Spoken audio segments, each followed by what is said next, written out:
Cossater e sono il direttore di Cossater Beauty, che è un centro estetico, e siamo nel mercato della bellezza ormai da più di 50 anni, da quando aprimmo la prima cabina estetica all'interno di una farmacia. Ho ereditato la passione per la bellezza e per questo mondo da mio nonno, da mio padre e da mia madre.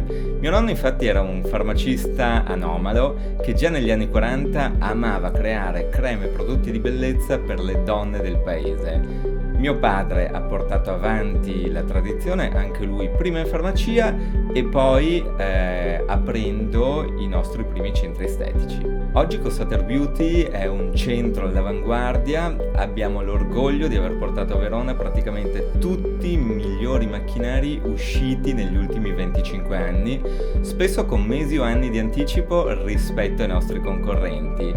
Cossater Beauty è anche, mi piace pensare, un presidio di bellezza. Noi crediamo in una donna naturale, femminile, elegante e indipendente.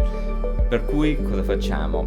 Ci piace dare alle nostre clienti la possibilità di vedersi più belle, piacersi di più e piacere di più senza mai snaturare se stesse, quindi senza interventi invasivi ma con le migliori tecnologie ed i migliori risultati. Ma a noi anche non piace che le persone debbano fidarsi di noi sulla parola, infatti abbiamo fatto delle clausole con lo scopo anche di migliorare tutto il mercato dell'estetica. È già da 6 anni che mettiamo la garanzia 100% soddisfatta o rimborsata sui nostri programmi di ringiovanimento del viso e di rimodellamento del corpo, in modo che chi si rivolge a noi sa di poterlo fare in totale sicurezza senza correre nessun rischio.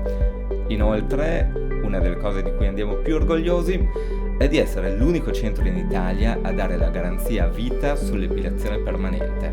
Tra l'altro, pare che siamo piuttosto bravi a fare questa cosa, visto che in questi 6 anni solo il 3% delle nostre clienti ha effettivamente chiesto un rimborso. Cossater Beauty non rinuncia a guardare al futuro e ad investire, nonostante l'anno difficile che c'è stato a livello globale, ma anzi abbiamo confermato tutti i nostri investimenti e abbiamo già pianificato per il 2021 l'acquisizione di nuove tecnologie e di tante sorprese per le nostre clienti.